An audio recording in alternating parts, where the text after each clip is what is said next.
Okay, sorry for that delay. No, no worries, no worries. So, let me make sure what slide we're on here. So multitasking is a farce.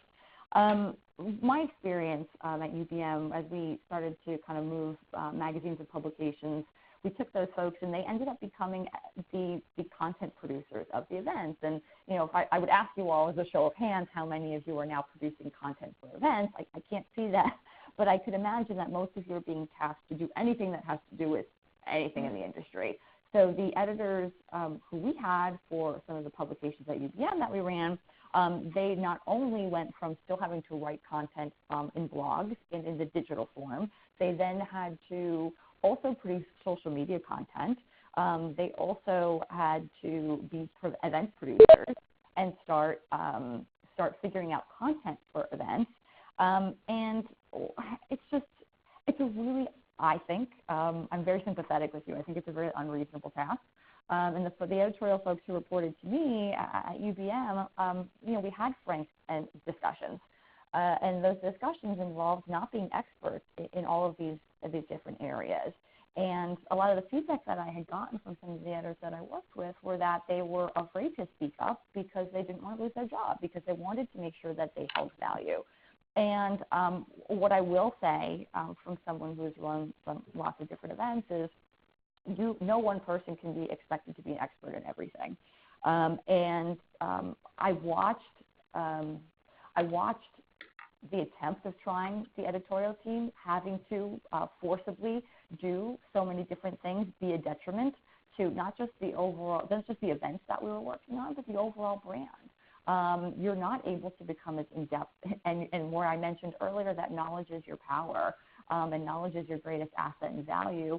It took the editorial teams away from what they really were best at, was kind of figuring out where the industry is going, where it's heading, and that is what really fuels all of the products that we had moving forward. So I think that being able to speak up, encouraging you all, and that's one of the major takeaways from this, is it was not viewed. You can always find money places. I would encourage you to speak up, to be able to hire the proper people to produce this, especially when it comes to events. As an example, there's a travel show that I had run. I was the brand leader on, and the editorial team was run by folks who ran the magazines. And you know, not to their detriment, but you guys are on deadline. There's publications every month, and then digital content that needs to run 365 days a year. The event was really an afterthought because you know, content wasn't produced up until close to the event. We weren't able to market things properly, and then we never saw the needle move when it came to audience growing and people paying for the content on site. It wasn't possible to utilize the same teams in the same place, nor were the editorial teams trained to be able to understand proper content and what that looks like in an on-site form. It is very different than people reading content, as well as you're not trained performers either. Some editors were fantastic at delivering content and being panel leaders and moderators and sitting on panels, but they also, some of them, that wasn't why they got into being a journalist and an editor. And once we identified what everyone's strengths were, and we hired basically someone to, and you know, again, very transparent, she was a former lawyer, and she is a content consultant. She was a former lawyer who used her research skills to figure out what was needed, you know, what the industry wanted, but also where it was heading that they didn't know they wanted yet. And she used her research skills to uncover that through qualitative, quantitative, and you know, ethnography.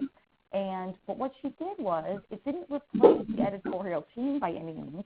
She used them as a sounding block to be able to tap into their expertise, one, on who should be filling these different speaking slots, and leveraging the relationships that you all have built over the years to be able to produce the best content as possible, and then being experts and being able to sit on some of these panels and talk about different topics in the industry that was compelling. So you weren't, and I've been on multiple sides of the fence at multiple different companies, and the editorial team always ran the content at the event. And while I think that the editorial team is a detriment to the success and to be involved, it doesn't mean that you're event coordinators. And I think there's a fine line between that. So I encourage you all to tap into outside resources of folks who really know content well when it comes to translating it on site. The next slide, Ron. Change the conversation, change the game. So I was just at South by Southwest. I actually just flew in about an hour ago. And there was an idea that I had a couple years ago with an event that we ran, and it was a very visual, it was a travel event, and it's a very visual, travel is an extremely sexy visual industry. And we weren't honing in, it was a large trade show, and we weren't honing in on the editorial magic that could have been translated on site. So when I say change the conversation, change the game, I mean you're all new product development as well now. Everyone is in business. I don't feel that there's a position out there that isn't involved in the product development process. But use your insights to push that envelope would be my piece of advice. And I kind of called this little product at South by Southwest, I saw actualized, and something that we were not able to get off the ground at UVM. It's what I call on-site infusion of editorial beauty into events. So what they did was they turned the event guide from South by Southwest, which I don't know how many folks have trade shows on this call, but large conferences all produce a printed book. And I've noticed in B2B, we're all very scared to get rid of printed material still. Some events have kind of strayed away from it, but not many. And what they did was they turned their event guide into a beautiful magazine. There is great editorial coverage of kind of tying in some of the things and themes and speakers that you're going to see on site and tying it into some really thoughtful journalism. Threading through this guide, and then there's tons of advertising in it as well. So it's really taking an old product that is antiquated and turning it into something really beautiful. I have some examples, and if anyone wants to get in touch with me after this, I can certainly send you what that looks like and what they've done and kind of some of the plans that I had always had to kind of transform some of those pieces. But it's a great way from a new product standpoint. To maximize your editorial coverage and get it in front of lots of new people too, and create revenue and dollars. So think outside the box, and especially when it comes to events. The same old way that things have been done doesn't mean that it needs to be that way forever. And then finally, the next slide, Ron. I guess my ultimate takeaway of things that I've learned and seen that have been successful in working directly with the editorial teams are, and just to reiterate, you are the industry and the audience experts. Use it fully to your advantage. Ask for the investment. It pays off. The events that I mentioned earlier from a travel standpoint, that we hired this outside researcher to kind of help structure the content and put together really thoughtful days and the structuring of it. After I left, the event just traded and a couple of weeks ago, but the team did tell me, and we've been doing this for several years, conference attendance and revenue has gone up exponentially every year, and this year again, it went up. I believe they said nearly 10% year over year, which is a great way to grow revenue of not having to reinvent the wheel, but kind of taking a different approach and using your time as wisely as possible. Another takeaway or piece of advice, I guess I would say, is with this, you being the industry and audience expert, and as I mentioned earlier, us moving from a product-centric to a customer-centric environment, anything that you can take in education-wise that has to do with human-centered design and design thinking principles, I would. That's something that will put you at an advantage over not just other editorial folks and your colleagues, but over a lot of other people in the company. If you have the knowledge and the research ability to know as many customers and folks in the industry as you all do, and be able to apply that in a different way of thinking, I think you'll be a complete and utter threat once you have that. So I don't know, Ron, how you're going to structure this, but that's it for me. Yeah, thank you. Can you hold on so that we can move through things and then have a discussion later? Yeah. Okay. I definitely wanted to bridge these presentations with some words from John McManus. He's my co-chair. Couldn't do this without him. Our conversations are great, and I'm very appreciative. I think he initially gave me a list of a bunch of topics, and we're still working our way through them. So John, are you there? Yes, and thank you, and thank you, Robyn. That was enlightening. I've gotten to hear you a couple of times.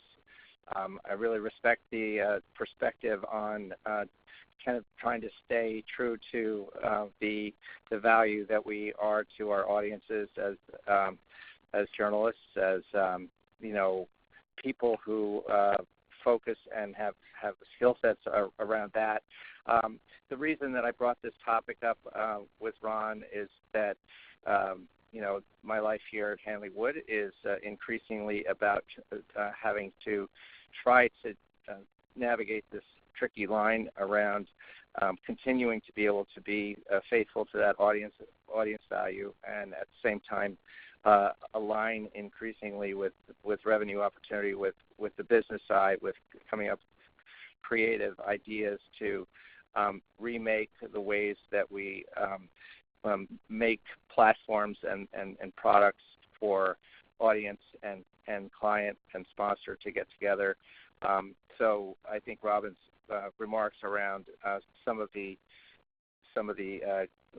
core abilities and talents that we have, they do translate into pretty keen aptitude for trying to make our businesses work better, and that there are some lines that we kind of get troubled by having to either pull back from or venture into, and there's more and more occasions where those lines blur out. So the intention of trying to put this conversation in front of this committee is to sort of talk plainly about it, to see if we can identify some good practices around it, and to make it so that those who are feeling as if it might be going on in your own world alone, that you're in good company. So that I appreciate the moment, and thanks, Ron, for putting the program together. Oh, thank you, John. And I think we'll definitely have time after Maggie to get some perspectives. Maggie Miller is Content Marketing Director for KNEC 365, an Informa business. And in talking to her, it sounds like she's in the middle of a lot of spokes of the wheel there. And I particularly liked when she told me that I think, Maggie, it was your boss who said you are editorial, and you said, oh, really? Okay. Yeah, so, that's why I kind of put the new editorial as the title of this presentation today. Also, a little background about myself is that I'm a former journalist.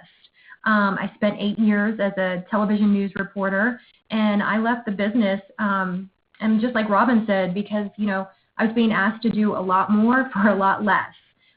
So I got out of the industry, but that knowledge I still use every single day when I'm creating editorial content for our sponsors.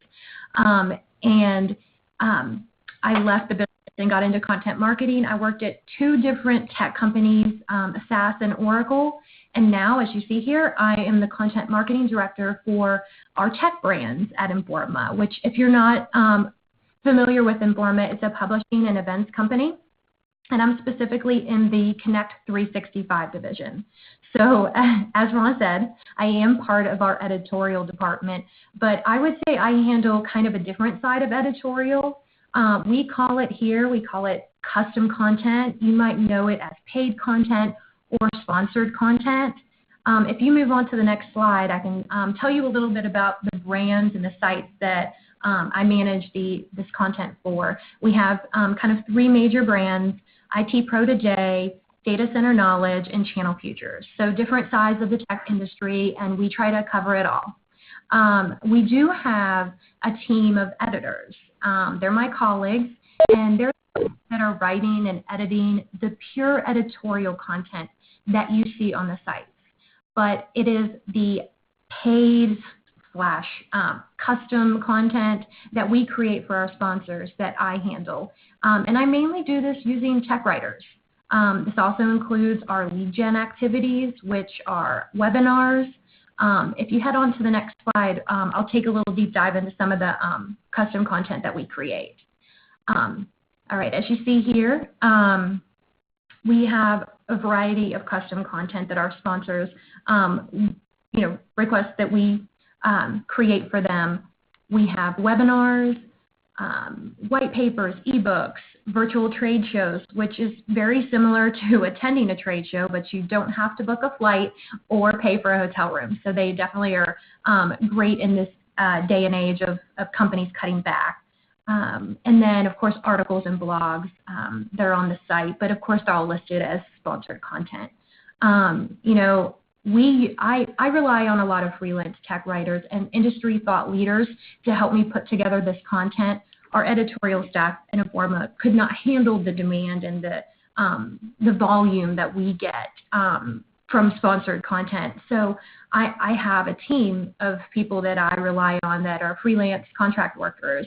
And it kind of goes back to the point that Robyn made in her presentation, that knowledge is power. So I'm here to keep everybody aligned, to make sure things still are editorial, because, we have sponsors and tech writers together creating this. So I'm kind of the middleman to make sure it does stay educational. However, it's those tech writers and thought leaders that are really the face and the words behind this content that we create. So the content is educational, not marketing, but it is approved and written for each sponsor. So if you'll move on to the next slide, Ron, we'll talk a little bit about the live events that we do. We have webinars happening daily. And these are topics that are chosen by the sponsor. They'll come to us, and this is the lead gen activity for them. We provide an industry expert to set up the webinar with educational content, and then that leads into the sponsor and their presentation that usually involves a product.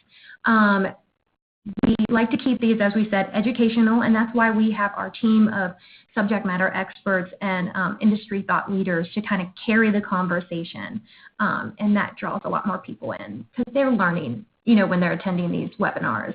The virtual trade shows are pretty similar, but it's a full-blown trade show. I mean, you can even visit an exhibit hall within this virtual trade show, and it goes on throughout the day. It's on the right there. You can kind of see the example. Have 6 of these a year on IT, and we rely on our third-party subject matter experts to present educational content around a specific topic. You'll see their headshots there below. The sponsors can also create content and present at these, but these are our headline sessions that draw in the crowds. Let's see. And then if you go ahead and next slide, I'll dive into one more kind of area in my wheelhouse, so to speak. But it's a custom research. So we also develop research, surveys and research for our clients. We have an in-house research department that handles these surveys, and oftentimes the research is newsworthy. And it's interesting because I'll be able to alert our editors so they can cover it. For example, we did a recent survey, it's actually still going on with Dell, on analytics and machine learning. And I put together the questions for the survey and just thought I could see some real news value out of it. Again, having a news background helps me in that area.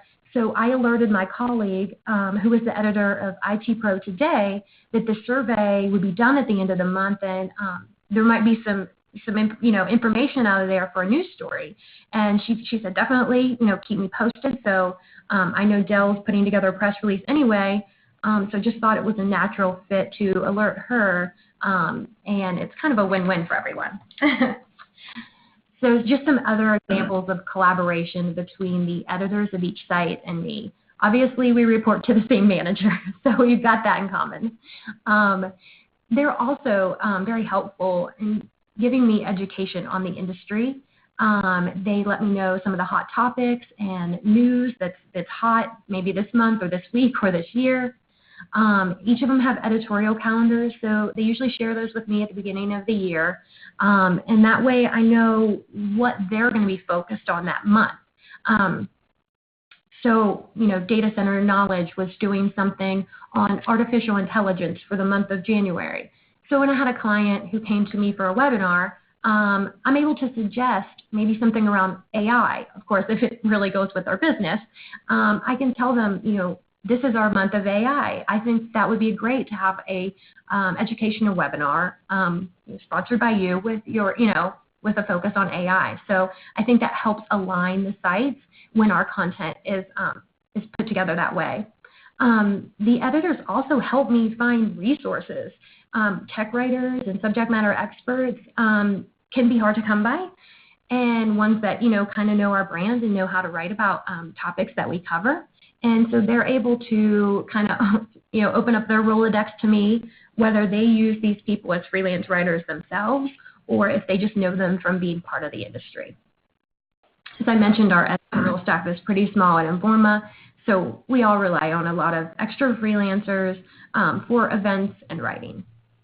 Maggie, do those relationships work pretty well? You have your editorial team there, and then you have freelancers, or you're kind of in the middle. Does any of that, combust at all, or is it's all okay? No, I really have not had any issues with, the dynamic that I'm in the middle of. I think it helps that I have a news background, so I can see both sides of every plate or story. There's still a line, I think, between editorial and, the kind of paid content side. However, when I've talked to them about things, one time I had a customer at the end of the year wanting a piece that was already written, and they just wanted to put their name on it. So I actually reached out to the editor of Channel Futures, and I said, what could we do? And he was going to help me gather a top 10, story of articles throughout the year. That's really a very unique collaboration for him to be able to do that. It's going to be paid content. At the end of the day, we all work for the same company, and we do have goals, financial goals that we need to make, or we won't have the sites up and running. There's the line, but we're all on the same team too. So I think that's kind of the story at Informa that I would, send people home with. There's still the editorial staff and then me, but we do work together, and we know when it makes sense to work together, I guess is the best way to say it. So that's pretty much the end of my presentation. So I will pass it back to you, Ron, and I'm here for questions. Okay. That's great. Thank you. You're welcome. Good side of things. Okay, I wanted to throw the discussion open here, but perhaps maybe starting with Bill McDowell, since we had a conversation that he's actually going into an off-site meeting tomorrow with his editorial staff to address these issues. Bill, can you talk a little bit about what you're doing? Sure. So, take everything I say not with a grain of salt, but probably with a big shaker of salt, because this is all really a work in progress. But, we're obviously wrestling with the same, issues that everybody else is. And at our company meeting back in December, we sort of laid out that 2018 for us was going to be the year of planned disruption, and that, basically building off the idea that companies don't just suffer when they do the wrong things, but when they do the right things for too long, and they start missing opportunities. And we're seeing the same shift in marketing dollars and some of the consolidation in traditional advertising that everybody else is, and doing a lot of the other kinds of marketing and sponsor-related stuff that's been discussed, and we're certainly not turning our back on things like sponsored content and custom publishing and those kinds of things. But as a company, it's not something that we're super big fans of, because our kind of philosophy is that the money that you get from that is drawing off of the brand equity that you've created in all of your publications and your websites. But for all of the work that goes into creating those, it's not really building the brand. It's not really building equity with for your brands and with your audience. And so the sort of charge that was kind of given to me and to the whole kind of creative team, both the editors as well as we're bringing the art department in on this too, and for this brainstorming, is to say, how can we look for ways to focus on opportunities that build our brands and capitalize on the relationship that we've built with our audience, specifically in the area of reader-driven revenue. And anytime you start talking about things like paywalls and everything, everyone just kind of like, their spine stiffens a little and they kind of roll their eyes. And where I think a lot of times these things have kind of gotten hung up is, especially if for companies like ours that are very much built on the old kind of controlled circulation model, it's, well, gee, if we put a paywall up, we're just going to shut access off to a lot of these eyeballs of this audience that we want to sell against. And so what we're doing is we're trying to kind of shift our thinking a little bit to instead of talking about taking something away or just putting a price tag against something, is to look for ways holistically that we can enhance or build the overall reader/user/audience experience in a way that we can put together kind of value-added membership packages. And so whether that's things that include premium content, whether it's things that include special invitation-only events or networking opportunities. And so we're really predicating all this on not walling things off, but rather creating things that we can upsell our readers. And so we're a small company, so we're able to sort of pull off some of this stuff logistically maybe a little easier than others can. But we have a sort of a content team meeting once a month. And every month we've been sort of building on this theme.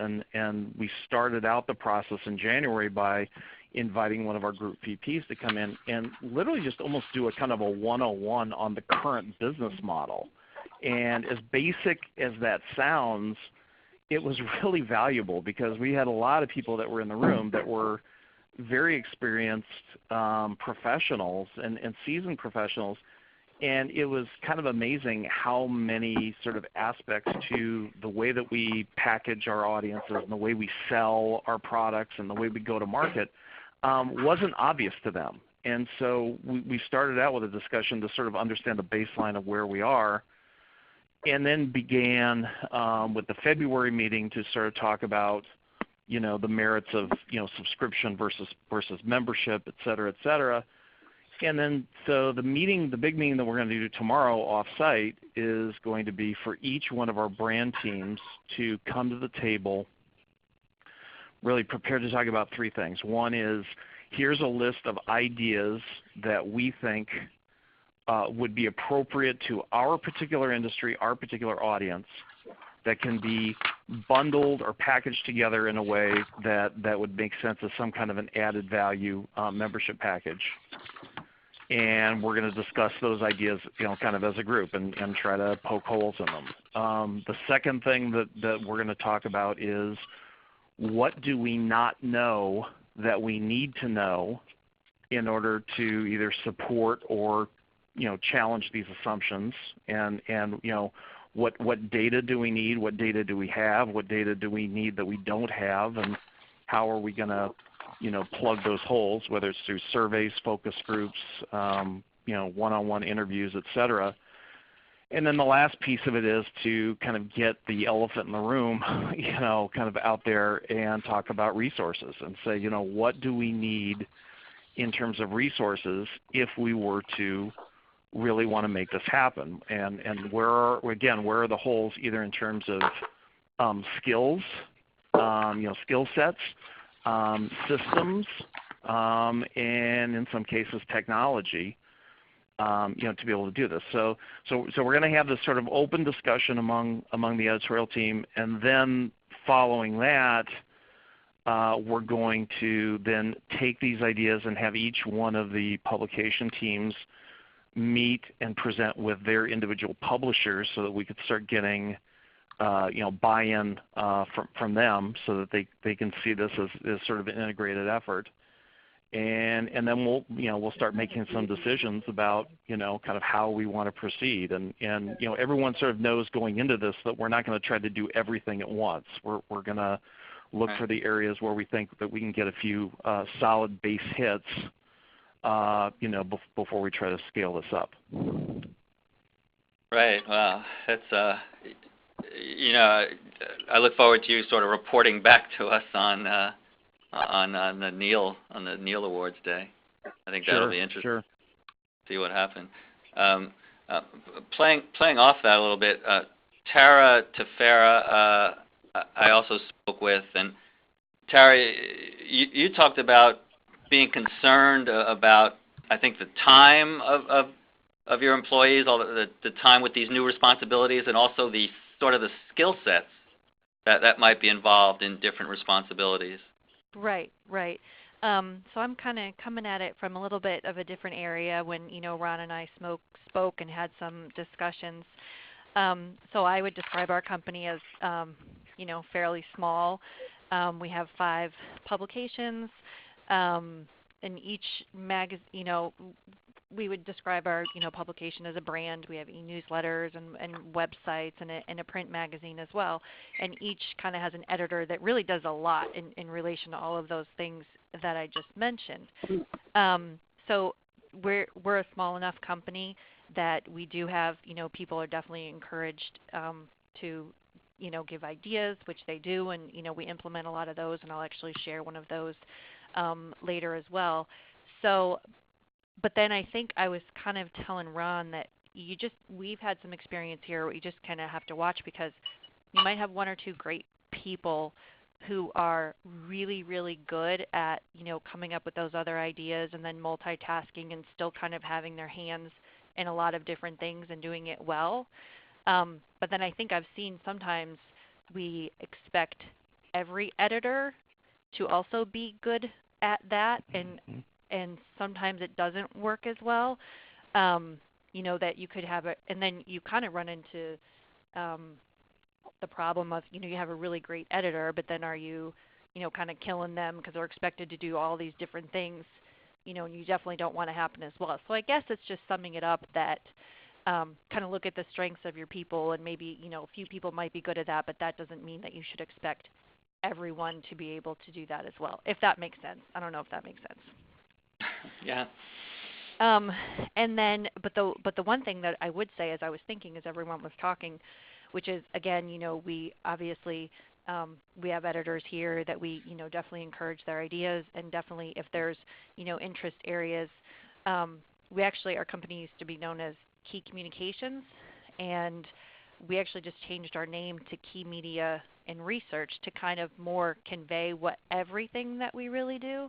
And we had an editor who had a keen interest in research, and he's now heading up that division, getting his master's in that area. So and that's like another, it's kind of things we were already doing as the research, but now we're really, expanding into that a little bit more. So I think that's a good example of how we, definitely take advantage of those interests and opportunities and turn those into additional revenue sources as well. So that's kind of my perspective. Okay. Thank you, Tara. Would definitely like to throw it open now. Really encourage anyone who has a story on their plate, or just could share something with us. Would be great. let's see. Does anyone else have these as a meeting like that Bill talked about, scheduled, where you have to come up with other ideas or the responsibilities?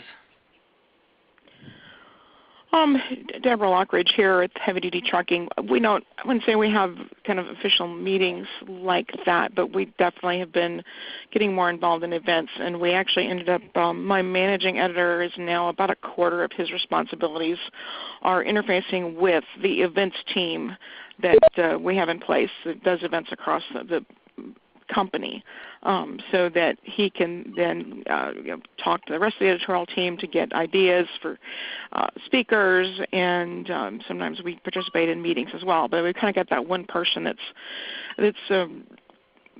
that kind of go between events people and editorial, so the events people can draw on our editorial experience, but we're also not doing it all ourselves. Okay. Yeah, this is Bill. I definitely agree with that, and about the idea that I want to make sure that I'm clear about this, that our task as a group is to, because ultimately the editors are the ones who really understand the audience best, and and are going to have an intuitive sense of what's going to be a kind of a good fit. But part of the whole thing about the resource discussion is specifically based on the idea that we can't expect, this is not about them necessarily executing every aspect of this. What kind of support do we need from marketing? What kind of support are we going to need from IT? What kind of system support do we need from accounting? Or even like really picky things like customer service issues and stuff like that we're frankly just not really built for. On that side of the business. So it's kind of just sort of getting that reality check in place that says, look, if we really want to be serious about doing this, what do we need to do in order to be successful at it? Robyn, if you're still there, I was curious when you said, I think 3 years ago, you had to talk to the editorial and sort of rejigger how they were approaching events. Mm-hmm. Can you just mention that for me? Yeah. Well, what were they doing? Were they doing something wrong, or how did you? They weren't doing anything wrong, but they didn't have the space or the time or the capacity to be able to innovate on the event side, and I think that was the detriment. They knew the players, they knew the people, they knew what was trending in the industry, but they didn't have the time to think of new ways to display that content, to talk about that content, or to put it out there, because, and it was of no fault of theirs, they had no time to do that, nor was it really their area of expertise. So taking out the pressure of having to conceptualize what an event content structure was going to look like and what the sessions should be, as opposed to being a consultant on what some of the sessions should be and being a consultant on who were the best people to fill those slots. It legitimately changed the entire perception. It went from having, and I'm not saying stale isn't the right word, but it was a stale medium to display that information. As opposed to then changing things up and creating workshops and doing hands-on things and actually managing a call for papers properly, which, the editorial team, bless them, they had no time to do because they were producing magazines at every month, along with having to keep up with digital daily content. Mm-hmm. Yeah. Huh. So the solution was to just take some of that away? It was and how we approached it might have been a little harsh in the beginning, but no one. I had to get buy-in because no one believed that was going to be the answer or the solution. They thought that I was, just looking to, change things for the sake of change, because they worked. We weren't decreasing in audience, but we weren't increasing revenue or audience to the potential that I thought that there was. So in order to do that, we did A/B testing. So we took half of the sessions, the new methodology we employed, and we kept half of the sessions the way they used to be. where the editorial team was tasked with coming up with and doing all of it themselves. And they even quickly said, no, like this isn't the way to go. Like this isn't what we want to be doing either. We want to be able to help move it forward, not do all the day-to-day on it. And we quickly went from the first year, it being a split model, and of course that you then have survey results and you have metrics to measure these things against. And data, while it doesn't tell you, isn't a crystal ball, it tells you a lot. And it certainly can, from a research standpoint, can tell us what people's sentiment was. And then we took it was just a quarter of the content the next year was run from the editorial teams, and 2/3 was in the new methodology until, this past year, the entire thing was, outside, and everyone, no one lost a job, no one was devalued. Everyone had their place because we were increasing revenue that matched the expense it cost to get someone outside. Oh, that's great. Oh, thank you. Yeah. It doesn't happen overnight, though, I think, is what I'm also trying to say. You have to be able to set the expectation that we need to invest in these types of things, but the investment will pay off, over the course of 3 years, and then it will be exponential growth from there. Right. I'm reading it.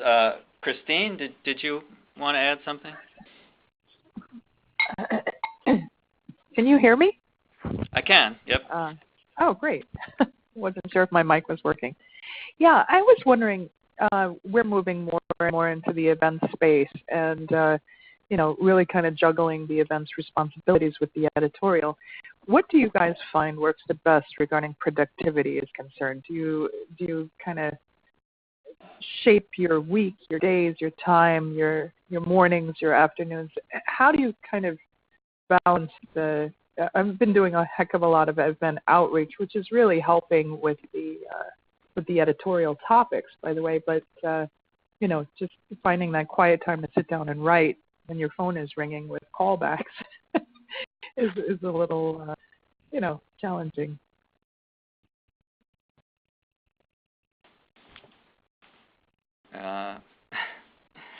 Anyone else dealing with that? That's just a constant struggle for the whole job, whether it's events or not. Yeah, it's John McManus, and I just would emphasize that really a lot with you. I think that the kind of way that whether it's laziness or astuteness, trying to line up phone calls so that they're the same. Those folks that I'm working on needing to reach for what I need to write about, report about, and then kind of, herd the cats to try to participate in the events. That's the only kind of way that I can sleep ever, 1 or 2 hours. So that's, I don't know if that occurs to you or whether it seems like it's, it should be 2 different things, but as many ways that I can, kind of have initiatives coalesce around efforts that is the only way I can manage some of that stuff. Right. Thank you. I know what's changed for me are the daily deadlines. My colleague today said I've been behind on a 4 o'clock deadline at 4:15, 4:30, and I said, well, I don't think it's going to change today, with the other responsibilities. So it's hard. Huh. Yeah. This is Maggie here. When I was a content writer at a couple of the tech companies, you would get pulled into meetings a lot. And I used to be the one who would almost object to meetings, especially recurring meetings. I felt if there wasn't anything, if I was just being invited to that meeting as a courtesy or as a CC almost, I would just deny the meeting, and in a nice way, because I was a writer and I needed to spend most of my time writing and not in meetings. Another thing, if you're a writer, is if you're invited to a meeting, it's usually because someone wants you to write something else. So I was the one who always had the takeaways. So my manager was very good about all of us on the content writing team. He tried to keep us out of meetings when marketing people were, having strategy meetings and this and that. We really focused on getting into those meetings only when it was valuable for us to be there and take us away from writing duties. I'm not sure if that helps in your world, but just I've been in there. I've been in your shoes a bit. Thank you. You're welcome.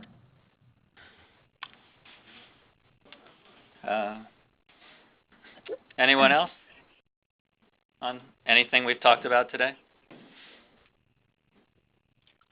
This is Amanda Stevia. I'm with BLR. I'm the Senior Managing Editor there. And I think one of the biggest struggles in the past 4 years, my team now oversees over 180 paid webinars. We also do 150 sponsored webinars. All of these things are new over the past year. We also do 4 live conferences and these master classes along with sponsored research white papers, everything that everybody else is doing.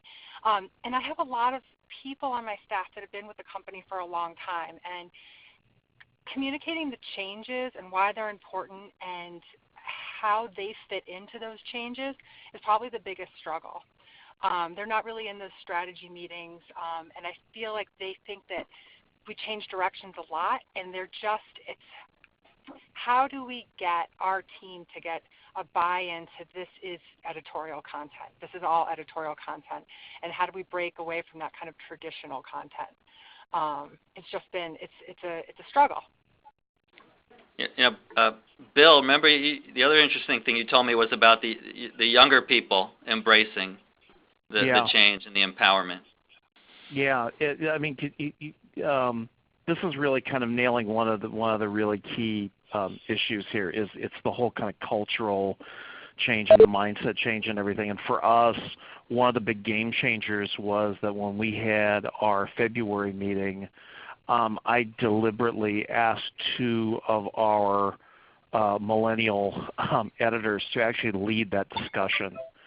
And it was an absolute game changer because they were completely excited about it, and they were the ones that sort of came to the table and said, we don't need to look at this like, the New York Times or the Guardian subscription paywall. Let's look at this more in terms of, some of these other kind of, club memberships and things, and, what do we do to sort of build this relationship that we've got? And so you probably got some people on your staff that just sort of inherently see this whole thing in a more 3D context, and they can really be pretty strong advocates from within because, A, they're going to be excited about it, and B, they're probably going to be able to come up with creative ways to be able to integrate some of this stuff into their daily responsibilities and their daily workflow that, again, might not be as obvious to some of the rest of us. Thank you. That's helpful. Thank you. I do have some people on my team that really get it, and they tend to be younger. Thank you.